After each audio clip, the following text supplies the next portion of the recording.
the king of Spain. Now I eat humble pie. Whoa, my unspeakable wife, Queen King of Lisa. Spain by Moxie Fruits. I'm telling you, I was This the king song of is Spain. strangely a happy song for me.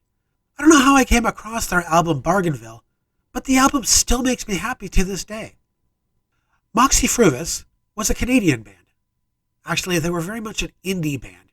Really, before indie was a genre of music, like before there were indie bands. Because they were Canadians, though, their songs were filled with Canadianisms that would bring a fellow Canuck closer to the song. They were very much like the Bare Naked Ladies, but with way more improvisation in their songs. What I mean is, like, the studio version of King of Spain wasn't the only one that you could possibly hear. If they were playing the song or had their live recorded in another province, their lyrics would actually change. In this song, there's a line on the album that says, "And the Leafs would call me up to drive the Zamboni." That line would change if they were playing, for example, in Montreal. To, "The Habs would call me up to drive the Zamboni." A Canadian would certainly know that the Leafs were the Toronto Maple Leafs hockey team and the Habs were the Montreal Canadiens hockey team. And it was those little changes that made the audience feel like they were being directly sung to. The band was actually tailoring their songs to speak directly to their audience. I first heard this song while I was living with my very first roommates. People I wasn't actually in a relationship with. We listened to the album and grooved along with Moxie Fruits. While the songs were playing, I felt like I was understanding the Canadian Easter eggs sprinkled throughout each song. I would smile and say to myself, well, I get that. But it seems to me that while watching my mates listening to the music, that they didn't get all the references. They didn't react like I did. So, I felt smarter. At the time of my life, anything that could pump up my self-esteem, even a little bit, was a very good thing. The house was a huge house. I remember there being lots of windows and wood, or at least brown colorings. I have no memory of sitting in the backyard having a beer with my housemates, so maybe we just didn't have a yard to speak of. I do remember learning to play Magic the Gathering at that house. But for some reason, maybe it's due to the ravages of time, I don't think at any time I actually ever had a collection of Magic cards. So I guess I was learning and using somebody else's cards. But around that time, the collectible card games started to hit the mainstream, meaning that companies were releasing hobble-together games based on popular licenses at the time. Now, anyone who has listened to or read any of my stories knows that I can sometimes have a collecting problem. I enjoy having stuff, and cards back then were no different. I remember having some kind of anime trading cards. They were characters from Ranma 1/2, Dragon Ball, and a few other anime characters that I had no idea where they came from. I was, and well, I guess I still am, a big fan of Rumiko Takashi's Ranma 1/2 anime and manga. They were, and still are, so very funny. That's probably why I bought those first pack of cards. I mean, there was a game there somewhere. I never actually learned how to play it, but I'm sure there was some kind of game. Now, people who know Magic the Gathering know that besides actually playing the game, the big draw to owning those cards is the art. The painted fantasy art is pretty incredible. But back then, companies were in such a hurry to grab onto people's money that they simply put whatever they could get away with on the cards. So the anime cards simply had stills from the TV shows on them. And it was pretty disappointing. Now, I understand that not many people are the kind of nerd that would recognize Rumiko Takashi's new art on a card, but honestly, it would have been nice. The characters that I didn't recognize were much the same, stills from an anime of some sort.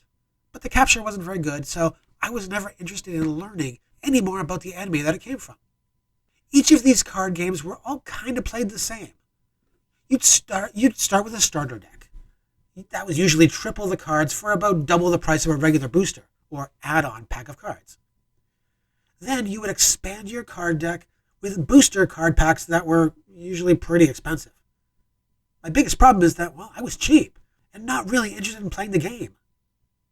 I mean, my roommates were never interested unless it was Magic cards, and I was never going to start collecting those. I mean, by the time I started to get into collecting cards, The beginning of the Magic craze had already passed me by, and those early cards were way too expensive to track down and purchase. And yes, I did actually look into it. But what that means is that I never actually played the card games that I was collecting for. I never took the chance of buying the starter decks either. I mean, nobody who is primarily collecting the cards for the card art is going to take the risk of getting stuck with 10 Plains cards that are boring to look at, especially when I didn't play the games. Well, there was the one time that I actually did try to play one of those games. It was a science fiction game of some sort. I can't for the life of me remember the name of the game, but I remember the art on the card being pretty crappy. I probably bought the starter deck because it was so very cheap. Reduced because, well, no one had actually bought any of the cards. The game advertised that it was created by Tracy Hickman and Margaret Weiss, and I knew those names. Tracy and Margaret had created Dragonlance. It was in the Dungeons and Dragons universe. When I was younger, I recalled playing the D&D scenarios and reading their books. I was a big fan of Dragonlance. The characters and stories were so rich and interesting. Actually, a DC Comics was even published back in the day. Although I never really read those comics back then, because I don't remember the art being, well, all that good. But because of the Dragonlance legacy, I knew who the creators were. So I spent the little bit of money that they wanted for the game.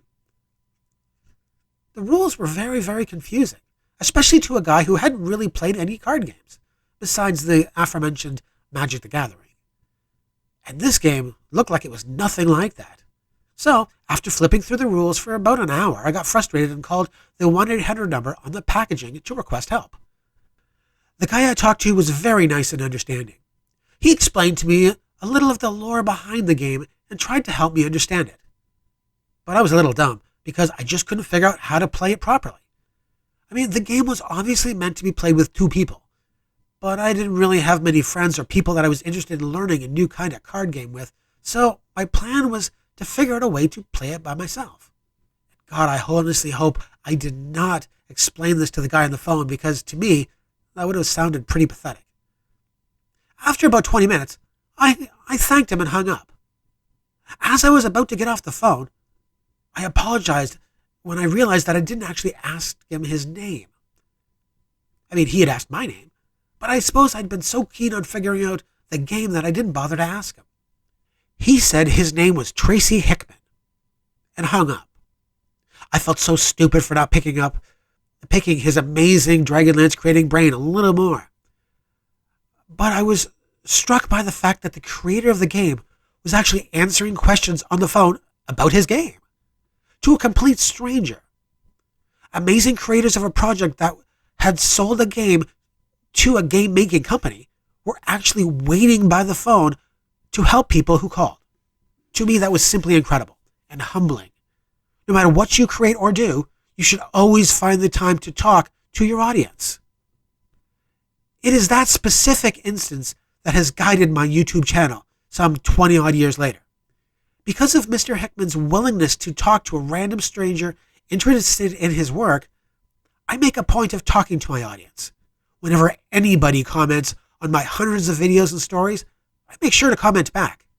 If someone is willing to take the time to say something, I should be at least willing to read it and say something back. That's what Mr. Hickman did, so that's what I do. Thanks for listening to another story that fell out of my head. Are there any card games from back in the day that you think I should have checked out? Do you ever have a moment where you were struck by how nice a creator was? If you have, please let me know in the comments below. And as always, please like, comment, and subscribe. Until next time.